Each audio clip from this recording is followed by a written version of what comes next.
Assalamualaikum. Welcome to my YouTube channel. Students, today we are starting class number 25. और आज की class में हमने जो टेंसेस की पहली ब्रांच पढ़ी थी इंडेफिनेट, उसको आपस में कंपेयर करेंगे कि पास्ट इंडेफिनेट, प्रेजेंट इंडेफिनेट और फ्यूचर इंडेफिनेट में क्या डिफरेंस है। क्लास शुरू करने से पहले अगर अभी तक आप लोगों ने मेरे चैनल को सब्सक्राइब नहीं किया तो प्लीज़ सब्सक्राइब के बटन पर क्लिक कर दें। अगर आपको मेरी वीडियोस पसंद आ रही हैं और अगर आप इनसे कुछ सीख रहे हैं तो प्लीज़ लाइक एंड शेयर के बटन पर क्लिक कीजिए। और अगर आपको कोई भी मसला हो रहा है, कोई परेशानी हो रही है, तो आप लोग कमेंट्स बॉक्स में जाके कमेंट्स कर सकते हैं। और स्टूडेंट्स, मैं इस क्लास की डिस्क्रिप्शन में अपना व्हाट्सअप नंबर दे रहा हूँ, तो आप में से जो भी स्टूडेंट्स मुझसे कांटेक्ट करना चाहें या मेरा व्हाट्सअप ग्रुप ज्वाइन करना चाहें वो मुझे टेक्स्ट कर दें, मैं उनको अपने ग्रुप में ऐड कर दूंगा। तो चलें आए गाइस, स्टार्ट करते हैं हमारी आज की क्लास। स्टूडेंट्स, आज की क्लास में हम इंडेफिनेट टेंस जो हमने टेंसेस की पहली ब्रांच डिस्कस की थी, जिसमें हमने प्रेजेंट इंडेफिनेट, पास्ट इंडेफिनेट और फ्यूचर इंडेफिनेट को डिस्कस किया था पिछली 3 क्लासेस में। तो आज की क्लास में हम इन तीनों का पास्ट इंडेफिनेट, प्रेजेंट इंडेफिनेट और फ्यूचर इंडेफिनेट, इन तीनों का डिफरेंस देखेंगे कि इन तीनों सेंटेंसेस के अंदर किस तरह का डिफरेंस आता है। ओके, बहुत सिंपल सा एक फार्मूला बता रहा हूं, अपने दिमाग में वो फार्मूला बिठा लें। अगर आप वो फार्मूला अपने जहन में रखते हैं तो आप सिर्फ अगर प्रेजेंट टेंस के बारे में जानते हैं तो उसका पास्ट या उसका फ्यूचर बनाना आपके लिए कोई भी प्रॉब्लम नहीं है। अब वो फार्मूला क्या है? सिंपल सी 3 बातें। प्रेजेंट में हम फर्स्ट फॉर्म यूज करते हैं, पास्ट में हम सेकंड फॉर्म यूज करते हैं और फ्यूचर में हम फर्स्ट फॉर्म के साथ विल या शैल का इस्तेमाल करते हैं। बस ये एक बात जहन में रखिएगा। आप इस बात को अगर आप जहन में रखते हैं तो प्रेजेंट टेंस से आगे आप उसका पास्ट या फिर आगे उसका फ्यूचर आसानी के साथ बना सकते हैं। ठीक है, एक दफा फिर से रिपीट कर रहा हूं।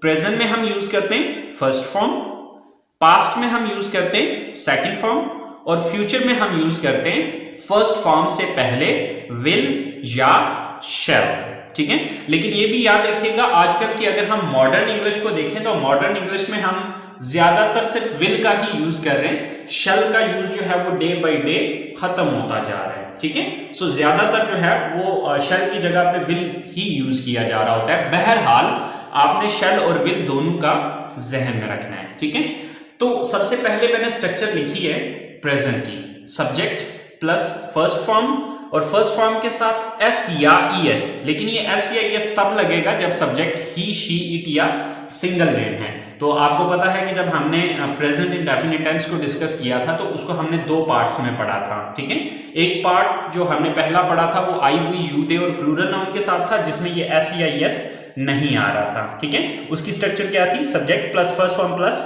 ऑब्जेक्ट। लेकिन जो इसका दूसरा पार्ट पढ़ा था वो हमने पढ़ा था ही, शी, इट और सिंगल नेम के साथ। तो he, she, it and single name के साथ जो है वो उसकी स्ट्रक्चर क्या थी? सब्जेक्ट प्लस फर्स्ट फॉर्म, उसके साथ एस या ईएस का इजाफा। कहां पे एस, कहां पर ईएस, वो ऑलरेडी आपको उस क्लास में मैंने बताया हुआ है। और at the end there is a object and full stop.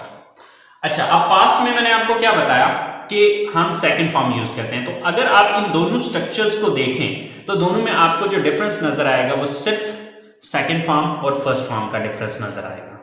ठीक है, बाकी सब्जेक्ट सब्जेक्ट फर्स्ट फॉर्म, यहां पर सेकंड फॉर्म और यहां पर ऑब्जेक्ट ऑब्जेक्ट। ठीक है, बाकी सब सेम है, डिफरेंस जो आ रहा है वो सिर्फ इस जगह पर आ रहा है। ठीक है, इसी तरह से हमारी जो तीसरी स्ट्रक्चर है वो है subject plus will, shell plus first form plus object. तो अगर आप इस स्ट्रक्चर को भी देखें तो मैंने आपको जो फार्मूला बताया था सेम देखें, वही चीज यहां पर भी अप्लाई हो रही है। और यहां पर डिफरेंस क्या आ रहा है कि फर्स्ट फॉर्म से पहले विल या शैल लगा दिया गया। ठीक है, अच्छा, अब प्रेजेंट इंडेफिनेट मौजूदा वक्त में जो कुछ करते हैं, पास्ट इंडेफिनेट गुजरे हुए वक्त में जो कुछ किया और फ्यूचर इंडेफिनेट आने वाले वक्त में आप जो कुछ भी करेंगे। तो स्टूडेंट्स, अगर आप प्रेजेंट टेंस के बारे में जानते हैं तो स्टूडेंट्स आपके लिए पास्ट बनाना या उसका फ्यूचर कन्वर्ट करना कोई प्रॉब्लम नहीं। बहुत सिंपल है, बहुत इजी है। अभी देख लीजिएगा कि मैं एक सेंटेंस बनाऊंगा, फिर उसी का आगे पास्ट में लेके जाऊंगा और उसी को आगे फ्यूचर में लेके जाऊंगा। कोई चीज नहीं है, बस वही जो 3 लाइनें मैंने आपको बताई हैं कि प्रेजेंट में फर्स्ट फॉर्म, पास्ट में सेकंड फॉर्म और फ्यूचर में फर्स्ट फॉर्म से पहले विल या शैल। यही फार्मूला मैं जितने भी सेंटेंसेस बनाऊंगा सब में यही चीज अप्लाई करूंगा। तो चले देखते हैं कि क्या डिफरेंस आ रहा है। सो स्टूडेंट्स, जैसे कि हमारे पास एक सेंटेंस है, I go to college. I go to college. I go to college, अब चूंकि यहां पे फर्स्ट फॉर्म आ रही है, ठीक है, I go to college, तो ये present indefinite, I go to college, मैं कॉलेज जाता हूं, राइट। अब अगर मैं इसको पास्ट में कन्वर्ट करना चाहता हूं तो मैंने क्या करना है, मैंने क्या बताया कि पास्ट में हम सेकंड फॉर्म यूज करेंगे। तो इस गो को मैं सेकंड फॉर्म में ले जाऊंगा, बाकी पूरे का पूरा सेंटेंस यही रहेगा। तो गो की सेकंड फॉर्म क्या होती है, वेंट। तो क्या सेंटेंस बन जाएगा, I went to college. I went to college, मैं कॉलेज गया या मैं कॉलेज जाता था।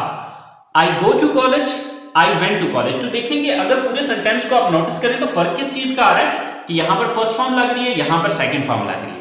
बाकी सारे का सारा सेंटेंस जो है सेम वही है जो हमने प्रेजेंट में बनाया है। अच्छा, फ्यूचर के बारे में क्या है कि अगर मैं इसी बात को कि मैं कॉलेज जाऊंगा, अगर मैं इसी बात को फ्यूचर में लेके जाना चाह रहा हूं तो आपको पता है कि फर्स्ट फॉर्म से पहले शैल या विल। तो अब सब्जेक्ट को देख लेना है कि यहां पर शैल लगाएं या विल लगाएं, तो आई है तो आई के साथ शैल आता है। लेकिन अगर आप आई के साथ विल भी यूज करेंगे तो ठीक है, चल जाएगा, ठीक है। लेकिन बेहतर यह है कि आई शैल का यूज किया जाए। I shall go to college. I shall go to college, कि मैं कॉलेज जाऊंगा। तो स्टूडेंट्स देखें कि क्या इन तीनों सेंटेंसेस के अंदर क्या फर्क आया है। वही 3 बातें जो मैंने बताई हैं कि प्रेजेंट में फर्स्ट फॉर्म आ रही है, पास्ट में सेकंड फॉर्म आ रही है और फ्यूचर में फर्स्ट फॉर्म से पहले विल या शैल आ रहा है, ठीक है। अच्छा, एक आध और सेंटेंस बना के देख लेते हैं। जैसे कि देखें, she works here, she works here. अब वर्क था तो इसके साथ SEIS, वजह क्या है कि यहां पर सब्जेक्ट ही, शी, इट या सिंगल नेम में से कोई एक है, ठीक है। तो यहां पे शी था तो इसलिए मुझे यहां पर S लगाना पड़ा। अगर आई को यू दे या प्लूरल नाउन में से होता तो सिंपल मैं वर्क लिखता, SEIS का इजाफा नहीं करता, ठीक है। So she works here. अब इसी बात को मैं पास्ट में लेके जाना चाह रहा हूं, ठीक है। तो अब पास्ट में कन्वर्ट करने के लिए क्या करूंगा, शी वर्क्ड। अब क्या है, वर्क की सेकंड फॉर्म लगाऊंगा क्योंकि पास्ट में हम सेकंड फॉर्म यूज करते हैं। So she worked here, she worked here. वो यहां काम करती थी या उसने यहां काम किया। और यही बात अगर आप फ्यूचर में लेके जाना चाह रहे हैं तो क्या करेंगे, she will work here, she will work here. वो यहां काम करेगी, शी विल वर्क हियर, वो यहां काम करेगी। सो आई होप सो स्टूडेंट्स, आपको ये डिफरेंस समझ में आ गया होगा कि प्रेजेंट में फर्स्ट फॉर्म, पास्ट में सेकंड फॉर्म और फ्यूचर में फर्स्ट फॉर्म से पहले विल या शैल, ठीक है। तो अब डिफरेंस आपके सामने है कि वही 3 बातें अगर आप जहन में रखें तो पास्ट इंडेफिनिट, प्रेजेंट इंडेफिनिट और फ्यूचर इंडेफिनिट टेंस आपके लिए कोई प्रॉब्लम नहीं है, ठीक है। तो अब इसके नेगेटिव्स जरा बना के देख लेते हैं। स्टूडेंट्स, इंडेफिनिट टेंस के जब हम नेगेटिव्स बनाते हैं तो प्रेजेंट की स्ट्रक्चर क्या है, सब्जेक्ट प्लस डू या डज। अब डू कहां पे लगेगा, डज कहां पर लगेगा, ये चीज प्रेजेंट इंडेफिनिट टेंस को पढ़ते हुए मैंने एक्सप्लेन की थी, लेकिन फिर एक दफा बता देता हूं कि देखें पहले हम SEIS का इजाफा इस जगह पर कर रहे थे, ठीक है। और अब यहां पर हम इजाफा डू के साथ करके उसको डज बना रहे हैं, ठीक है। तो जब ऑलरेडी एस या एस यहां पर लग चुका है तो फिर यहां से खत्म हो चुका है, ठीक है। सो डू नॉट या फिर डज नॉट। अब डू कहां पे लगेगा, आई हुई यू दे या प्लूरल नाउन होगा तो उसके साथ डू नॉट आएगा, और अगर सब्जेक्ट ही शी इट या सिंगल नेम में से होगा तो फिर डज नॉट आएगा, ठीक है, plus first form plus object. अब पास्ट की अगर हम बात करें तो पास्ट में subject plus did not plus first form plus object. अच्छा, अब आप यहां पर एक चीज सोच रहे होंगे कि सर आपने तो कहा था कि पास्ट में हम सेकंड फॉर्म यूज करते हैं, तो यहां पर तो फर्स्ट फॉर्म आ रही है। तो बच्चे यहां पर भी सेकंड फॉर्म आ रही है, लेकिन यहां पर सेकंड फॉर्म हमने किसकी लगाई है, डू की। तो डू की सेकंड फॉर्म क्या है, डिड, ठीक है। डू की सेकंड फॉर्म क्या होती है, डिड होती है, ठीक है। तो जब ऑलरेडी सेकंड फॉर्म पहले आ चुकी है तो अब आगे सेकंड फॉर्म नहीं लगाई जाएगी, ठीक है। तो डिड ऑलरेडी आ चुका है, इसलिए अब हमने आगे जो, क्योंकि ये ग्रामर का एक रूल है कि सेकंड फॉर्म सेंटेंस में सिर्फ एक ही दफा आ सकती है, ठीक है। तो जब ऑलरेडी डिड यहां पर सेकंड फॉर्म आ चुकी है तो अब आगे यहां पर सेकंड फॉर्म इस्तेमाल नहीं होगी, ठीक है। So subject plus did not plus first form plus object.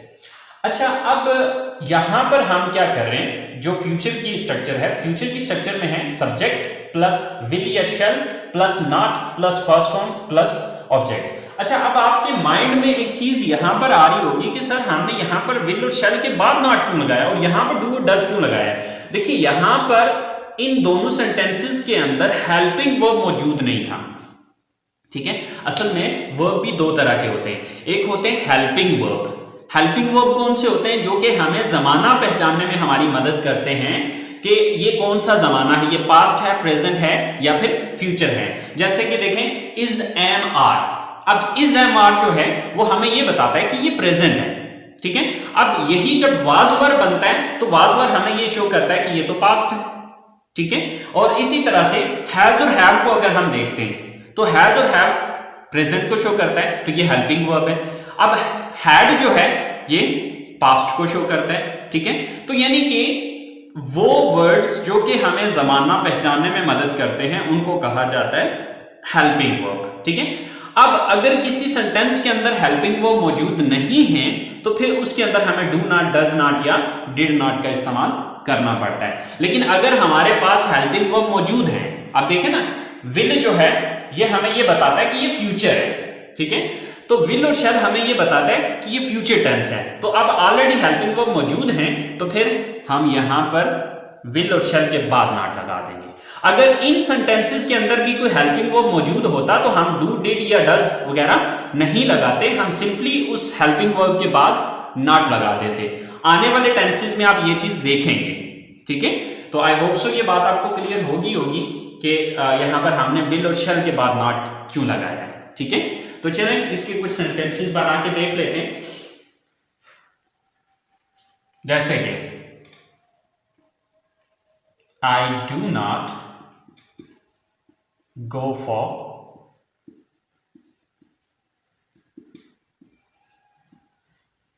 Morning walk. I do not go for morning walk, कि मैं मॉर्निंग वॉक के लिए नहीं जाता हूं। आप इसको पास्ट में लेके जाना है तो डू की सेकंड फॉर्म यहां पे लगा दें, डू की सेकंड फॉर्म है did. I did not go for morning walk. I did not go for morning walk, कि मैं मॉर्निंग वॉक के लिए नहीं जाता था या नहीं गया, राइट। और अगर मैं इसी को फ्यूचर में लेके जाना चाहता हूं, आई will not go for morning walk.